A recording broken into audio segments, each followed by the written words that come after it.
नमस्कार साथियों, आज हम जानेंगे फेरम मेटालिकम के बारे में जो भी डॉक्टर केंट ने अपने मेटेरिया मेडिका और लेक्चर में बतलाई हैं। वीडियो स्टार्ट करने से पहले साथियों, अगर चैनल को आपने सब्सक्राइब नहीं किया है तो जल्दी से सब्सक्राइब कीजिए। कुछ पूछने बतलाने जैसा लगे तो कमेंट कीजिए, अपने सभी साथियों के साथ शेयर जरूर कीजिए। तो वीडियो करते हैं स्टार्ट।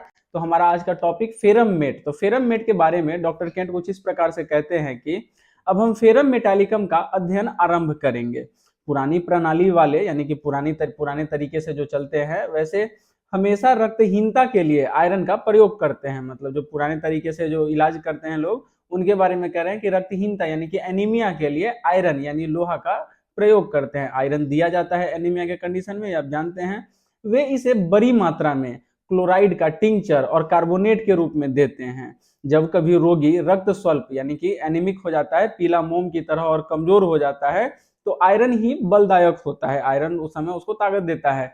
और यह भी सत्य है कि आयरन से रक्त स्वल्पता उत्पन्न होती है। और जिस किसी ने फेरम की परीक्षा का अध्ययन किया हो, उसे यह देखकर आश्चर्य होगा कि जिस मात्रा में एलोपैथिक चिकित्सक आयरन का प्रयोग करते हैं, उससे क्या वे रक्त स्वल्पता उत्पन्न नहीं कर रहे हैं। यानी कि यहाँ पे अब पूछा जा रहा है, डॉक्टर केंट पूछ रहे हैं कि जिस तरीके से हालांकि वीकनेस में आप आयरन देते हैं वीकनेस कमजोर करने के लिए, लेकिन ये भी एक सच्चाई है कि आयरन जो है वो वीक माने एनीमिया पैदा करता है, एनीमिक कंडीशन पैदा करता है। बहुत ज्यादा आयरन शरीर में हो तो ब्लड की कमी हो जाएगी। तो यहाँ पे डॉक्टर केंट कह रहे हैं कि आप बहुत ज्यादा आयरन खिलाने वाले जो डॉक्टर हैं, वो कहीं ना कहीं एक रक्त स्वल्पता यानी कि एनीमिया पैदा तो नहीं कर रहे हैं पेशेंट में। उसके बाद आगे कहते हैं कि यह सत्य है कि परीक्षा में और उन अवस्थाओं में जहां अधिक मात्रा में आयरन दिया गया है, रोगी हरापन लिए मोमी, पीला और सफेद हो जाता है। यानी कि जो बहुत ज्यादा अगर आयरन का इस्तेमाल जिसको खाने को दिया जाता है, उसके अंदर मोम जैसा उसके अंदर उसका अपीयरेंस आपको दिखने लगेगा, पीलापन सफेद जैसा वो हो जाता है।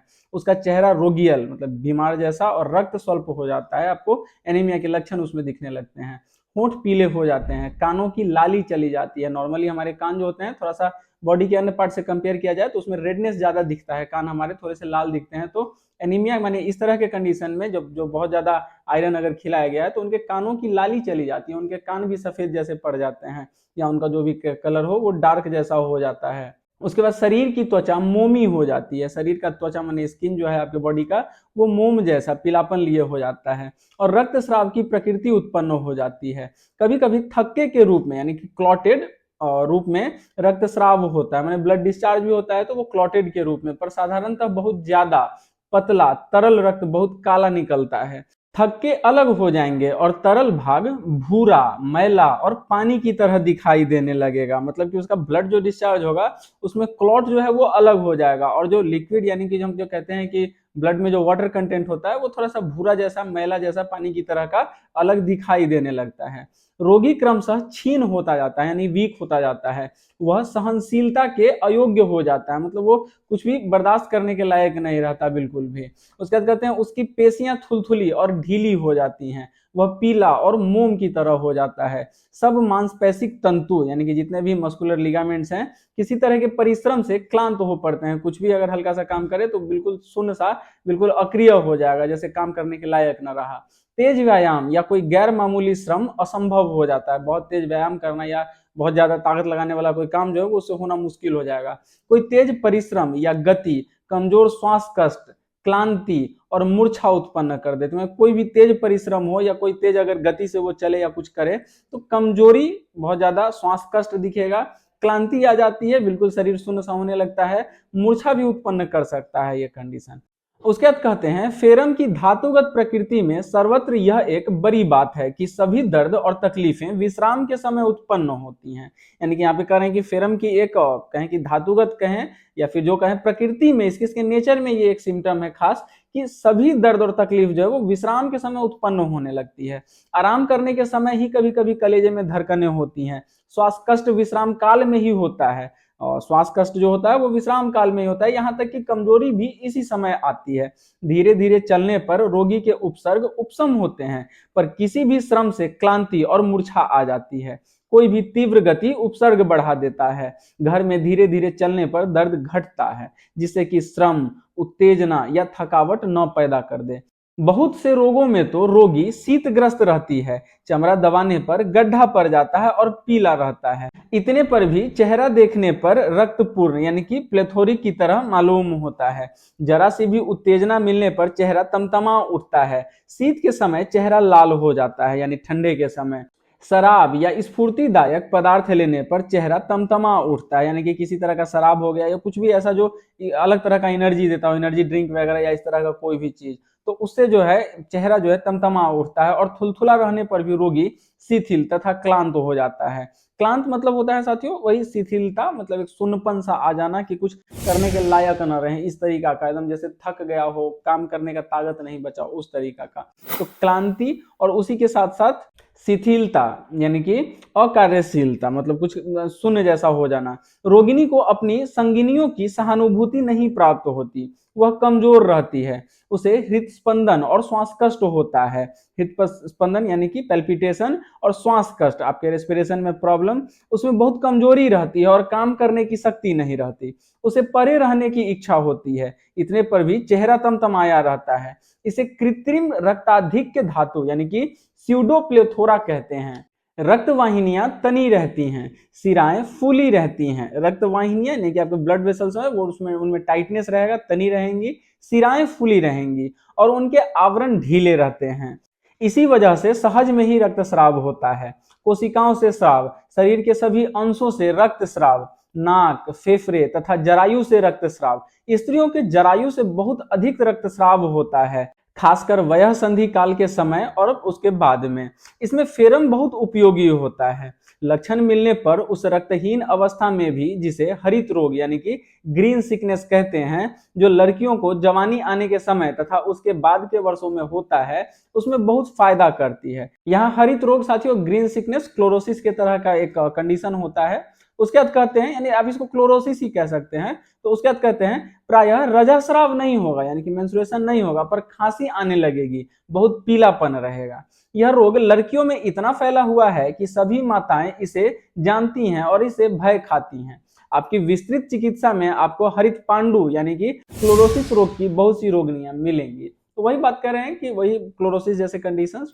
उसके बाद कहते हैं कभी कभी आरंभिक रजस्राव काल में बहुत ज्यादा आर्तस्राव होता है। अब आर्तस्राव क्या है ये आप डिस्प्ले पे देख सकते हैं।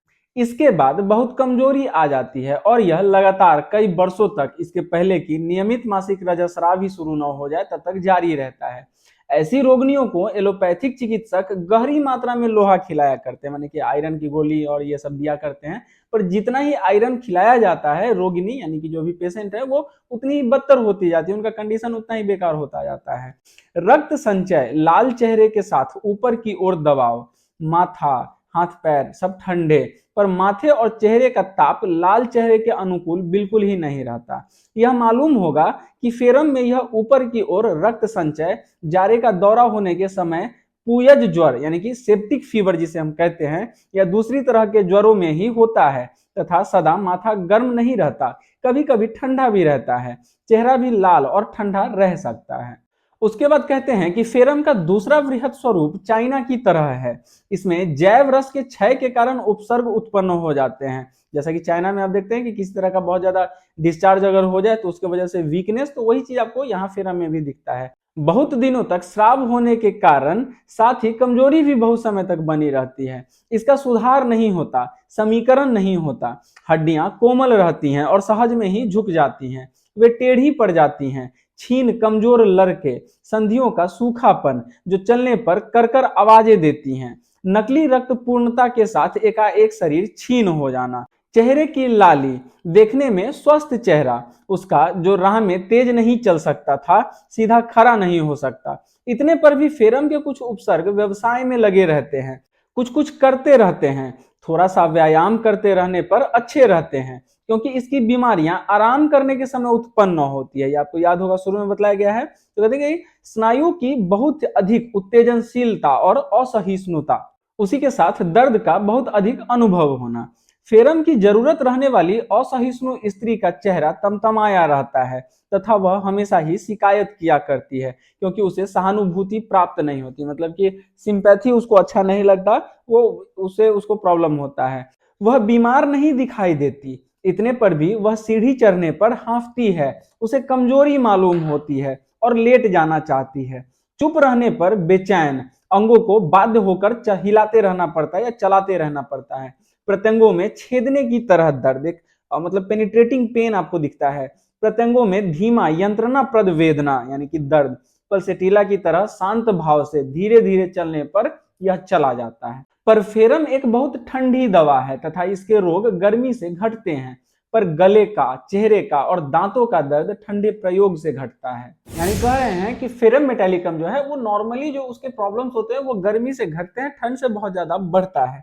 लेकिन मूल रूप से तीन जो ऐसी चीजें हैं, जैसे कि गला हो गया, आपका चेहरा हो गया और दांतों का दर्द, ये तीन चीजों की दर्द की अवस्था अगर होगी तो ध्यान रखेंगे कि फेरम के केस में ठंडे से आराम मिलेगा। और ठंडे से आराम यूजुअली इन तीनों चीज में मिले और बाकी चीजों में अगर गर्मी से आराम मिल रहा हो तो ये एक बहुत बड़ा कैच होगा कि आप फेरम मेटालिकम की तरफ सोचेंगे।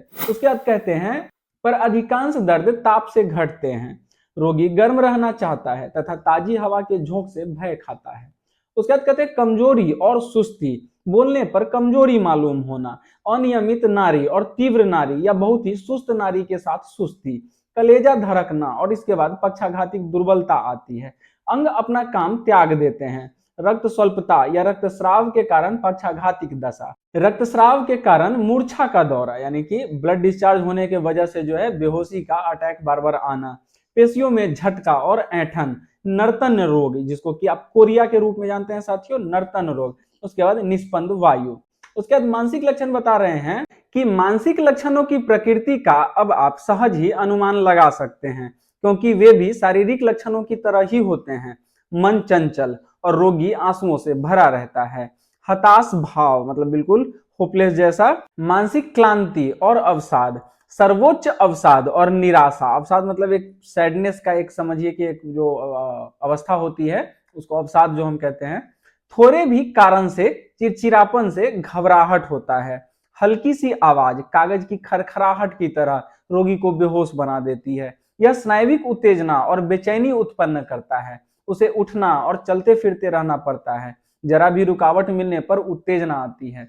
कोई भी आकस्मिक या तीव्र गति या थोड़ी भी जल्दबाजी से आंखों के सामने अंधेरा छा जाता है, चकाचौंध आ जाता है, चीजें चक्कर खाने लगती है, उसे बैठ जाना पड़ता है और इन सब के साथ चेहरा लाल हो जाता है। जब रोगी अकेला और विश्राम करता रहता है यानी रेस्ट कंडीशन में रहता है तो चेहरा पीला और सर्द हो जाता है, पर जरा भी उत्तेजना गालों पर तमतमाहट ला देती है। उसके साथियों हेड और हेडेक बतला रहे हैं तो कहते हैं कि सर दर्द रक्त संचय प्रकृति का होता है, साथ ही रक्त ऊपर की ओर चढ़ता है, भरापन और तनाव का भाव रहता है, फीलने से बहुत ज्यादा भरा हुआ जैसा महसूस होना, साथ ही चेहरा लाल, आंखों में पूर्णता और तनाव, गर्दन की पूर्णता, हृदपिंड का धड़कना यानी कि हार्ट का आपका धड़कन, आपका पैल्पिटेशन, आंख का ढेला बाहर निकलने वाला घेघा, दबाव में सरदर्द घट जाता है। सिराओं को सहारा मिलने के लिए फेरम दबाव चाहता है, यानी कि फेरम का जो मरीज होगा उसको दबाव चाहिए होगा सिराओं को आराम मिलने के लिए।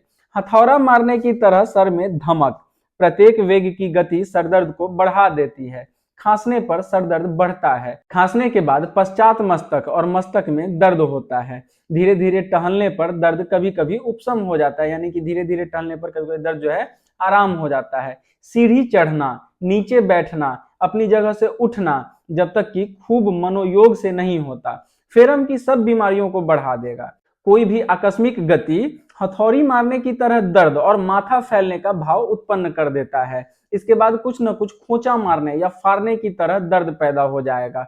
उठने पर या खांसने से माथे के पिछले भाग में आघात यानी चोट पहुंचता है, झटका महसूस होता है, क्योंकि खांसना एक आकस्मिक गति है जो तुरंत में आता है। हथौड़ी की चोट की तरह सरदर्द के साथ चित्त विभ्रम यानी कि डेलिरियम जैसा भी, माथे में खून का दौरा हो जाना, उत्तेजना से रक्त संचय, सर दर्द, सर्दी लग जाने पर, हवा लगने पर जो 3 दिन 4 दिन या 1 सप्ताह तक रह सकता है। चेहरा तमतमाया रहता है और शायद ठंडा रहता है। माथा कुछ गर्म रहता है पर उतना गर्म नहीं जितनी की आशा की जाती है। उसके बाद आंख बता रहे हैं कि आंखों में लाली, रक्त वाहिनियां रक्त से भरी, मतलब जो भी आपको ब्लड वेसल्स दिखेंगे वो फुल रहते हैं ब्लड से। बहुत कमजोरी, वीकनेस, श्वास कष्ट और कलेजा धड़कना। लिखना एक मानसिक कार्य है, इससे दोबारा सर दर्द पैदा हो जाएगा। उसी के साथ मानसिक त्वचा में अनुभवाधिक्य, मतलब बहुत ज्यादा सेंसिटिव हो जाता है, सेंसेशन बहुत ज्यादा आने लगता है। रोगी को अपने केस लटकाए रखने पड़ते हैं। रक्तस्राव के साथ या बाद अथवा सूतिका गृह की स्त्रियों को मानसिक विशृंखलता और सरदर्द, आंखों के चारों ओर फूला फूला दिखता है। रक्त संचय के कारण सब तरह की दृष्टि विभ्रम, सिराओं का रुकना, पलकों का फूलना, पीव की तरह स्राव, आवाज का बहुत ज्यादा अनुभव होना, कान में बाजा बजने की आवाज। उसके बाद नाक के लक्षण बताते हैं कि नाक के लक्षण भी बहुत ज्यादा हैं। सर्दी और श्लैष्मिक झिल्ली के प्रदाह के उपसर्ग, जिनका अंत नाक से रक्तस्राव होकर होता है। जरा भी उत्तेजना मिलने पर नाक से रक्तस्राव होता है। साथ ही ऋतुस्राव के समय सर दर्द, नाक से पपड़ी निकलना, चेहरे का बहुत ज्यादा पीलापन, थोड़े भी भावोद्रेक पर चेहरा लाल, यानी कि थोड़ा भी अगर एक्साइटमेंट हो, अगर इमोशनल एक्साइटमेंट हो तो चेहरा जो है लाल हो जाएगा, तमतमा उठेगा। निम्न अंगों के शोथ के साथ तमतमाया चेहरा, लोअर माने कहें लिम्स के साथ, लोअर लिम्स के साथ आपको तमतमाया हुआ चेहरा दिखता है, लोअर लिम्स के स्वेलिंग्स के साथ। शीत के समय तमतमाया चेहरा, मतलब ठंड के समय में। और उसी के साथ जाड़े के समय में प्यास फेरम का एक आश्चर्यजनक स्वरूप है। जाड़ा के समय, ठंड के समय प्यास बहुत ज्यादा दिखेगा आपको फेरम के पेशेंट में। मासिक ऋतुस्राव के समय प्रचंड दर्द होता है और ज्यों ही दर्द आरंभ होता है त्यों ही चेहरा तमतमा उठता है। पकाशय में जो कुछ जाता है वह नहीं पचता और इतने पर भी खास मिचली नहीं रहती। मैंने ऐसे तो पचता नहीं जो भी खाते हैं, लेकिन कोई खास मिचली भी नहीं रहती। फेरम में मिचली प्राप्त होना तो एक अपवाद है। फेरम के पेशेंट को मिचली बहुत कम होती है, शायद ही होती है। खाद्य पकाशय में जाता है तथा बगैर मिचली के ही निकल आता है, केवल खाली कर देता है, यानी कि आपके पेट को सिर्फ वो जो उबकाई जो होती है वो सिर्फ खाली कर देता है बस। कभी कभी मुंह में अन्न भर आने के साथ फास्फोरस की तरह डकार आती है। मुंह भर अन्न आकर पेट खाली हो जाने की पुराने चिकित्सकों को फास्फोरस ही दवा थी। मतलब पुराने जो डॉक्टर्स थे उनके लिए मुंह भर अगर अन्न आ जाए, उसके बाद पेट में खालीपन सा महसूस हो, तो फास्फोरस का इस्तेमाल वो सबसे ज्यादा करते थे। राक्षसी भूख, पाठ्य ग्रंथ में लिखा है शाम के वक्त साधारण आहार का दुगना खा लेने पर भी भूख नहीं मिटती। मतलब शाम के वक्त, इवनिंग के टाइम में साधारण जो खाते हैं उसे डबल भी अगर खा ले तो भूख नहीं मिटती। सभी खाद्य तीते अनुभव होते हैं। करा भोजन, उसका मैंने फेरम के बारे में बता रहे हैं कि सभी खाद्य तीते अनुभव होते हैं, मतलब माउथ का टेस्ट जो है वो आपका बिटर टेस्ट हुआ रखा रहता है। करा भोजन सूखा और बेस्वाद मालूम होता है। भोजन के बाद डकारें आती हैं। पकाशय में गर्मी मालूम होना, आपके स्टमक में गर्मी मालूम होना। खाद्य पदार्थ मुंह में चढ़ आना, मतलब गर्ड के तरह का सिम्टम, गैस्ट्रोएसोफेजियल रिफ्लक्स डिजीज। थोड़ा भी खाने पीने पर पकाशय में आक्षेपिक दबाव, खासकर मांस खाने के बाद। गोश्त से, अंडे से और खट्टे फलों से घृणा, दूध से घृणा तथा तंबाकू और बियर नामक शराब प्रभृति अभ्यस्त पदार्थों से भी घृणा, मतलब इस तरह की चीजों से भी घिन आती है। मीठी शराब रुचिकर होती है पर खट्टी शराब या सभी खट्टी चीजें अरुचिकर होती हैं। जीभ जली हुई सी मालूम होती है। जो ही पकाशय खाली हो जाता है वमन रुक जाता है, जब तक कि वह फिर नहीं खा लेता। आधी रात के बाद तुरंत ही खाद्य पदार्थ का वमन हुए पदार्थ खट्टे मालूम होते हैं। उसके बाद प्रेगनेंसी के ड्यूरिंग के सिम्टम्स बता रहे हैं कि फेरम का अक्सर गर्भावस्था में प्रयोग होता है। गर्भ रहने के कुछ सप्ताह बाद स्त्री मुंह भर भर कर वमन करने लगती है। मिचली नहीं रहती पर चेहरा तमतमाया रहता है तथा स्त्री थुलथुली और कमजोर रहती है। वह बीमार हुए बिना ही वमन करती है। पकाशय में भरापन और दबाव, भोजन के बाद पकाशय में दबाव। इस विचित्र पकाशय के कारण फेरम एक असाधारण मजेदार दवा है। यह चमड़े की थैली की तरह रहता है। यह कोई भी चीज पचा नहीं सकता। इसे भर दीजिए और जैसे ही सरलता पूर्वक यह भरा जाता है वैसे ही खाली भी हो जाता है। उसके बाद कहते हैं फेरम में बड़ा ही कष्टदायक अतिसार होता है। इसके दस्त कटु, पानी की तरह खाल उधेरने वाले होते हैं, मतलब पानी जैसा और थोड़ा सा खाल उधेरने की तरह का बिटर होता है, कटु। सवेरे के वक्त का अतिसार यानी कि मॉर्निंग डायरिया। इसके बहुत से भग्न स्वास्थ्य पुराने पापी होते हैं, मतलब इसके बहुत से जो पेशेंट हैं वो पुराने पापी होते हैं जिन्हें बहुत दिनों से कब्ज जारी है। वृथा ही पखाना और कड़ा कष्ट कर मल के साथ पुराना कब्ज जिनके अंदर है। इस दवा में सर्वत्र शिथिलता भी है। इसी शिथिलता के कारण मलांत्र अपने स्थान से हट जाता है। योनि और जरायु हट जाते हैं, माने योनि और जरायु की स्थानच्युति, उसके डिसलोकेशन। शरीर के निम्न भाग में इस तरह का खिंचाव मानो सभी भीतरी यंत्र बाहर निकल पड़ेंगे और कभी कभी वे निकल भी आते हैं, माने प्रोलैप्स जैसे सिम्टम्स भी आपको दिखते हैं। मूत्राशय भी शिथिल रहता है। अब यूरिनल सिम्टम्स बतला रहे हैं, मूत्राशय भी शिथिल रहता है। इसका मुखावरोधिनी पेशी कमजोर रहती है और इसकी मांसपेशी की क्रिया में समानता नहीं रहती, इसलिए जरा भी हिलने डुलने पर, चलने पर या खांसने पर आपसे आप पेशाब निकल आता है। छोटे बच्चों को तो दिन रात पेशाब लगता रहता है। जब तक बच्चा खेलता है पेशाब टपकता रहता है और कपड़ा भिगोए रखता है, पर एकदम शांत रहने पर यह अच्छा रहता है। मूत्राशय इतना शिथिल और क्लांत रहता है कि वह पेशाब धारण नहीं कर सकता, और जो ही इसका कुछ अंश पेशाब से भरता है त्यों ही इसके भीतर की सामग्री निकलने लगती है। यह शिथिलता इस दवा में सर्वत्र है और यही इसका विशेष लक्षण है। ठीक आदमी की तरह आप जानते हैं कि प्रत्येक अवसर पर आपके मित्र में से प्रत्येक को क्या करना चाहिए, ऐसा ही दवा में भी होता है। आपको यह जानना चाहिए कि यह क्या कर सकता है, यह जानने के लिए कि रोगी को आरोग्य करने में यह क्या करेगी।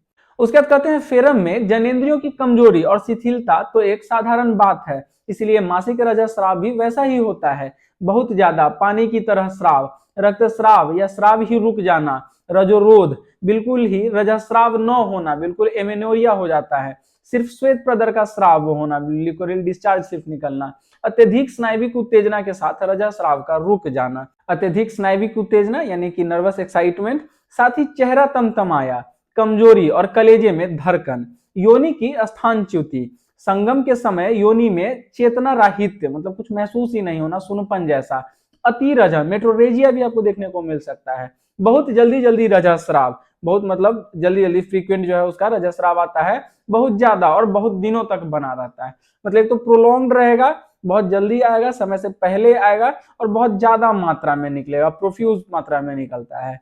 कष्टकर श्वास प्रश्वास, अब रेस्पिरेटरी और चेस्ट रीजन के सिम्टम्स बतला रहे हैं कि कष्टकर श्वास प्रश्वास मतलब श्वास वगैरह लेने में तकलीफ, वक्ष में दर्द और गड़बड़ी, वक्ष में एक भार के साथ श्वास में कष्ट, मतलब सीने में एक भार जैसा महसूस होना, श्वास में कष्ट रहना, रात के समय श्वास रोध का दौरा, रात के समय में खास करके श्वास रोध का मतलब श्वास जैसे नहीं ले पा रहा हो इस तरह का दौरा आता है, श्वास पथों की सर्दी या श्लैष्मिक झिल्ली प्रदाह की अवस्था, वक्ष में रक्त संचय, श्वास कष्ट, आक्षेपी खांसी जैसा कि हुपिंग खांसी में प्राप्त होता है जो भयानक आवेश में आती है, प्रत्येक बार भोजन के बाद खांसी के साथ ओकाई और पेट के भीतर का पदार्थ खाली हो जाना, माथे में खांसी की धमक मालूम होना, शराब, तंबाकू या चाय के अपव्यवहार यानी कि बहुत ज्यादा गलत इस्तेमाल करने के कारण खांसी का बदतर हो जाना, तरल का स्राव जैसे कि रक्तस्राव के बाद खांसी का बदतर हो जाना, जरायु से रक्तस्राव तथा अन्य रक्तस्रावों के साथ वक्ष की तकलीफें, खांसी के साथ खून, फेफड़ों से खून आना, गुप्त पापों के कारण जो व्यक्ति कमजोर हो पड़े हैं उनकी यक्ष्मा की ओर अग्रसर होने की प्रवृत्ति, यक्ष्मा साथियों हम टीबी को कहते हैं, ट्यूबरकुलोसिस को। तो गुप्त पापों के कारण कहने का अर्थ है जो हाइजीन नहीं मेंटेन करते हैं, गलत तरीके से जीते हैं, गलत तरीका का सिगरेट वगैरह का सेवन करना, भोजन वगैरह समय से नहीं यूज करना, आप हेल्थ पर ध्यान नहीं देते, तो ये जो गुप्त पाप जिसको कहते हैं कि लोग अपने रोजमर्रा की जिंदगी में जो है ठीक से अपना लाइफ को नहीं आगे ले जाते, हेल्थ पर अपना फोकस नहीं करते, तो उन कंडीशंस में जो है आपको यक्ष्मा जैसा कंडीशन हो सकता है, यानी कि टीबी आने के तरफ आप जा रहे हैं, टीबियल जो कहते हैं ना कि टिबिया हो गया है शरीर, तो टिबिया जैसा शरीर होने लगता है, उस तरीके के सिम्टम्स दिखने लगते हैं। उसके बाद कहते हैं भय, उत्तेजना या श्रम के कारण कलेजा धड़कना, हृदपिंड की गति कभी तेज तो कभी धीमी रहती है, हृदपिंड में चर्बी उत्पन्न हो जाना यानी कि हार्ट में आपके जो है कह रहे हैं कि फैट जैसा हो जाना, शाम के समय नारी की वर्धित गति, समूचे शरीर में थकन जैसी छोटी हथौड़ी से चोट पहुंचती है। उसके बाद कहते हैं हाथ पैरों में वातज वेदना यानी कि रिमेटिक पेन हाथ पैरों एक्सट्रीमिटीज में, जो कि ताप तथा धीमी गति से घटता है। एक तो गर्मी से तो आराम होगा फेरम का पेशेंट, उसके साथ साथ स्लो धीरे धीरे स्लोली जो मोशन करे तो उससे भी आराम पहुंचता है। सर्दी से, परिश्रम से या तीव्र गति के कारण ये जो है बढ़ेगा, एक झटके में तुरंत में अगर कुछ हुआ, बहुत ज्यादा अगर परिश्रम कर लिया, और सर्दी से, ये तीन चीजें जो है इसको बहुत ज्यादा इसके प्रॉब्लम्स को बढ़ाती है फेरम मेटालिकम को। ये मैनिफेस्टेशन आप समझ सकते हैं कि धीमी गति से घटता है, आराम से स्लोली कुछ करे तो उससे घटेगा, गर्मी से घटेगा। वहीं पर सर्दी की बात करें अगर हम, तो सर्दी इसकी प्रॉब्लम्स को बढ़ा देगी, झट से अगर कुछ करे तुरंत में सडनली, तो वो इसके प्रॉब्लम्स को बढ़ाती है फ्रेम मेटालिकम को। और उसी के साथ साथ बहुत ज्यादा अगर परिश्रम, फिजिकल एक्सर्शन बहुत ज्यादा आपका हो जाता है, या मेंटली एक्सर्शन क्यों ना, तो उससे भी आपको प्रॉब्लम जो है फ्रेम मेटालिकम के केस में बढ़ेंगी। उसके बाद कहते हैं अन्य भागों के दर्द की अपेक्षा त्रिकोण पेशी का दर्द ही ज्यादा प्राधान्य रखता है। मतलब कि त्रिकोण पेशी में ही आपको सबसे ज्यादा दर्द देखने को मिलता है, पर यह दर्द फेरम के दूसरे स्थान के दर्दों की अपेक्षा विशेष प्राधान्य नहीं रखते हैं। मतलब ये दर्द जो है फेरम के अलग जो बाकी जो दर्द होते हैं उनके सामने बहुत ज्यादा प्राधान्य, मतलब बहुत ज्यादा इंपॉर्टेंस नहीं रखते हैं। अंगों में फाड़ने की तरह दर्द, बांह उठाने की शक्ति नहीं रहती। पक्षाघातिक दर्द अर्थात वैसा दर्द जो मानो सुन्न पड़ जाता है, पैरालिटिक टाइप का दर्द जो उसे ऐसा अनुभव करा देता है कि अंगों को हटाने की उसकी शक्ति नष्ट होती जा रही है, जैसे कि वो पार्ट काम ही नहीं कर रहा हो, वो लिम्ब काम ही ना कर रहा हो। कंधे के दर्द की तरह ही उसकी संधि का तेज दर्द भी साधारण है। लिपि कहते हैं बाएं कंधे में वात, पर यह दाहिने कंधे में भी हुआ करता है। दोनों ओर की त्रिकोण पेशी में वातज वेदना, पेशियों में तथा स्नायु पथों में प्रचंड दर्द, तो मसल्स में और उसके बाद स्नायु पथों में बहुत ज्यादा, मतलब बहुत इंटेंस प्रचंड दर्द। दाहिनी त्रिकोण पेशी मतलब डिहॉट कहते हैं में चिकोटी काटने की तरह दर्द, दाहिने कंधे में छेदने की तरह दर्द, हिलने डुलने और बिछावन के वस्त्र के भार से बढ़ जाता है, क्योंकि रोगी बिछावन में शांत पड़ा रहना चाहता है। आराम करने के समय ही फेरम का दर्द होता है। दिन में धीरे धीरे चलते फिरते रहने पर इतना दर्द नहीं होता। अंगों का ठंडापन और तलहथी तथा तलवे का ताप, मतलब ये और वे दोनों बदला करते हैं, ये जो है आपस में बदलते हैं। इन सब कमजोरियों और सुस्तियों के साथ सोथ की दशा आती है। इस तरह हाथ और पैर फूल जाते हैं। आपको जारा या जारे के साथ बुखार, हाथ पैर ठंडे और लाल चेहरा, जारे के साथ पैर बर्फ की तरह ठंडे, खाने के बाद जारा घट जाता है, भोजन के बाद जारा जो है वो घटेगा। जारे के साथ प्यास रहती है, बहुत ज्यादा पसीना जिसमें पीला दाग पड़ता है, पसीना अगर उसका कहीं लगे तो उसमें पीला सा येलोइश स्टेन पड़ेगा। पसीना होने के समय सभी लक्षण बदतर हो जाते हैं। रात के पसीने में बड़ी कड़ी गंध रहती है। धीरे धीरे टहलते रहने पर सभी ज्वर के लक्षण अच्छे रहते हैं। क्विनाइन के अपव्यवहार के कारण सविराम ज्वर में भी आप फेरम का इस्तेमाल करते हैं। क्विनाइन के बहुत ज्यादा इस्तेमाल अब्यूज की वजह से अगर सविराम ज्वर जैसा कंडीशन हो तो वहां भी आप फेरम का इस्तेमाल करते हैं। उसके बाद कहते हैं पाठ्य ग्रंथों में हम देखते हैं कि यक्ष्मा की अंतिम अवस्था के अतिसार में फेरम उपयोगी है। यक्ष्मा के अंतिम अवस्था के अतिसार में, हाँ, कभी कभी ऐसा होता है कि यदि रोगी मरने के लिए तैयार है, फेरम अतिसार बंद कर देगा, पर इसके रुक जाने के बाद रोगी अधिक दिनों तक जीवित न रहेगा। अतिसार अमूमन दर्द भरा नहीं रहता, यह तंग करने वाला होता है, पर इसमें दर्द नहीं होता और रात को पसीना भी बिना दर्द का ही होता है। इन्हें मत रोकिए, इन्हें यूं ही छोड़ दीजिए, रोग का शांति से अंत होने दीजिए। यक्ष्मा की अंतिम अतिसार की सर्वोत्तम दवा सैक्रम लैक्टिस यानी कि दूध की चीनी मूल रूप में है। इसे थोड़ी मात्रा में कितनी ही बार रोगी या देखने वाले अगर देना चाहें तो देते जाइए, उसे किसी तरह की कोई तकलीफ आपको नहीं होगी। तो ये सारी जानकारी है साथियों जो डॉक्टर केंट ने अपने मटेरिया मेडिका और लेक्चर में फेरम मेटालिकम के बारे में बतलाई है। आशा करते हैं कि जानकारी आपको अच्छी लगी। वीडियो अगर अच्छी लगी तो वीडियो को लाइक करना मत भूलिए। चैनल को सब्सक्राइब नहीं किया तो चैनल को सब्सक्राइब कीजिए। कुछ पूछने बतलाने जैसा लगे तो कमेंट जरूर कीजिए, और उसी के साथ साथ साथियों अपने सभी साथियों के साथ शेयर जरूर कीजिए। तो इसी के साथ साथियों वीडियो को करते हैं समाप्त। मिलते हैं अगली वीडियो में, तब तक के लिए धन्यवाद।